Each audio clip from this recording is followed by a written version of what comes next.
Valeu, valeu, Marina. E agora eu passo a palavra para o vereador Nabil Bonduque.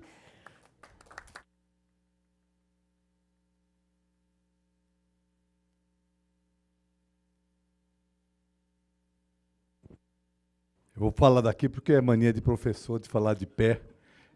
Eu não gosto de falar sentado. Falaram que quando fala de pé, fala mais rápido, hein? Fala mais rápido? Pode ser, depende. Bom, primeiro eu queria cumprimentar todas e todos, né, cumprimentar meus queridos amigos, colegas, Marina, Renata, Toninho já foi, nossos representantes da Souza Ramos, Vila Mariana, da cidade, que é muito importante a gente estar aqui, né? Eu queria primeiro pedir desculpa por ter atrasado aqui um pouquinho, porque o avião ficou quase uma hora parado antes de a gente conseguir sair do avião. E a 23 de maio estava super lotada, certo? Porque, né, não adianta fazer avenida e com a quantidade de carros que tem, né, realmente é o que a gente tem discutido há muito tempo. Eu quero falar, em primeiro lugar, assim, que estou muito feliz da gente ter feito um trabalho conjunto, vários vereadores, né? Vários vereadores e partidos diferentes. Né? Aqui nós temos 4 partidos participando dessa frente. Então, isso é fundamental para o nosso país, para que a gente possa ter, né, objetivos claros e que está juntando gente que não é do mesmo partido, mas que tem o mesmo propósito em relação à cidade. Segunda coisa, falar que o que a gente está fazendo aqui... Ele tem um nome hoje, no urbanismo, que é urbanismo insurgente. O que é urbanismo insurgente? Urbanismo insurgente é a contraproposta em relação àquilo que o poder público está propondo. Né? Há muito tempo a gente faz isso, nem tinha esse nome antigamente. Né? Eu lembro que quando eu comecei a trabalhar assim, profissionalmente, a gente criou um laboratório de habitação, né, na Escola de Belas Artes, e o objetivo era fazer uma proposta de política habitacional contra a proposta que o BNH fazia na época. Né? Então, não chamava urbanismo insurgente, mas hoje tem esse nome. E isso é muito importante. Né? Por que é importante a gente estar fazendo urbanismo insurgente? Porque a gente tem condição, a partir de uma proposta objetiva, uma proposta construída através de técnicos, mas com objetivo político, apresentar alternativa em relação ao que o poder público está propondo. Né? E eu acho que esse é um dos caminhos. É um pequeno, vou chamar pequeno, mas ele é grande porque envolve 620 milhões. Né? Mas ele é pequeno exemplo de uma coisa que a gente tem que fazer na cidade como um todo. Né? O que é? É construir um outro modelo de desenvolvimento urbano para a cidade. Eu bato nessa tecla já há algumas décadas, que esse modelo que construiu-se no século XX, né, desde 100 anos atrás, quando a cidade optou por fazer avenidas, né, em 1924, quando foi lançada a primeira proposta do plano de avenidas, é uma proposta que tem a ver com isso aqui. É a mesma proposta. É a proposta de fazer avenidas, certo? Para facilitar o trânsito de automóveis, grande parte delas em fundo de vale, porque eram os lugares desocupados. Então, como os lugares eram desocupados, o córrego Itororó, o córrego Saracura, o córrego Sumaré, etc. Então, nesses lugares todos, se fazia o quê? Avenidas, né, para circular o automóvel, e esse modelo foi o modelo que, inclusive, atrasou que a gente desenvolvesse um sistema de metrô, por exemplo, na cidade de São Paulo. Porque naquela mesma década estava se propondo um sistema de metrô e a prefeitura optou por fazer, né, um plano de avenidas. Então, por isso que eu estou falando que é um pequeno exemplo de uma coisa maior, que é um projeto de cidade diferente, que não prioriza o automóvel, que prioriza transporte coletivo, né, mobilidade ativa, que possa também recuperar as áreas verdes. Então, todas as propostas que foram apresentadas, a recuperação do parque, né, que você mostrou, né, muito bem, a reabilitação, vamos dizer assim, do fundo de vale, né, é um pequeno exemplo de uma coisa que deveria se fazer de uma maneira mais ampla.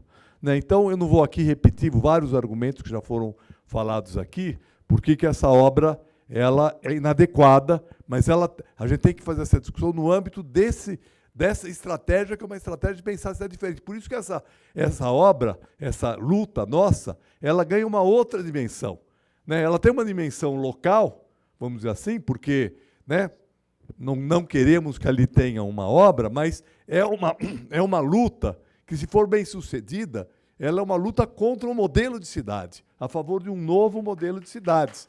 E eu acho que é essa a relevância, né, desse trabalho que nós estamos fazendo aqui, da luta de todos nós, que estamos aí há quase 1 ano e meio, né, pelo menos desde setembro, né, a gente está nessa discussão, mas, na verdade, essa discussão estava lá atrás, lá em 2011.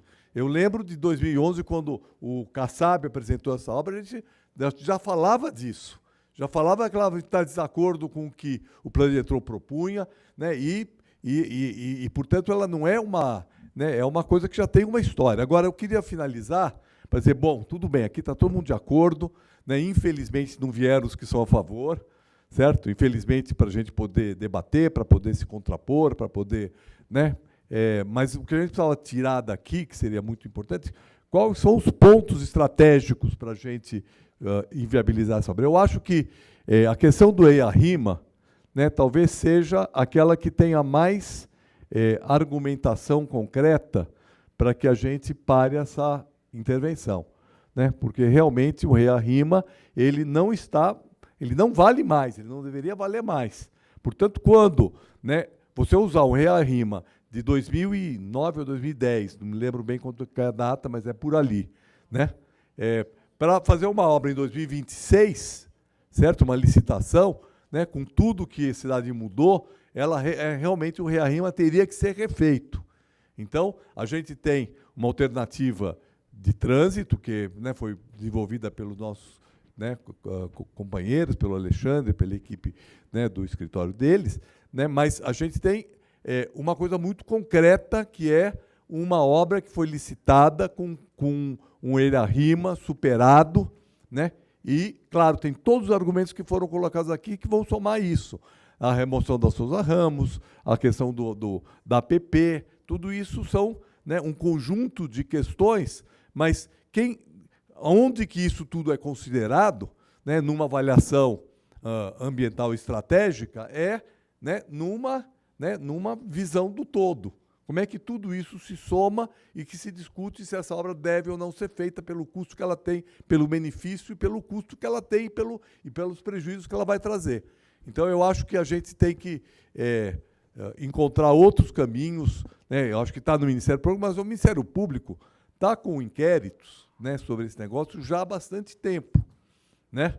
Então, a gente não pode confiar só no Ministério Público, nós vamos ter que ter todas as frentes para poder parar essa obra, para poder garantir que isso seja uma conquista para a Vila Mariana, para a região, né, da Serra Madureira, mas que possa ser uma conquista para a cidade, para que a gente interrompa, porque não é a única obra que está prevista, né? Eu quero destacar aqui, embora não tenha tanto mobilização como, né, essa obra aqui, nós temos várias obras viárias em andamento na cidade de São Paulo, em projeto, né? Então, né, são várias, inclusive túneis. Tem um túnel ali na Juscelino Kubitschek, tem o túnel na Roberto Marinho, né, tem o alargamento da rua, como é que chama?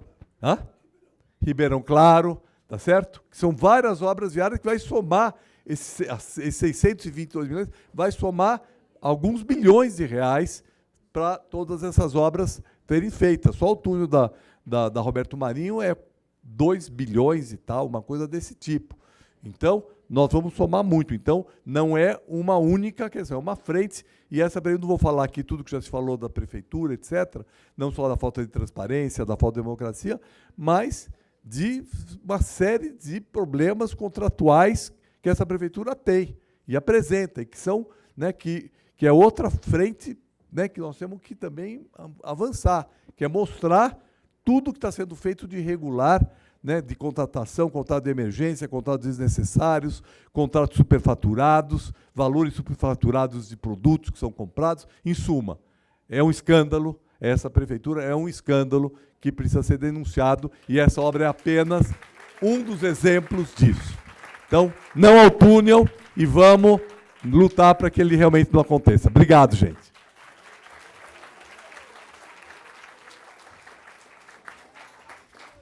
Bom, antes de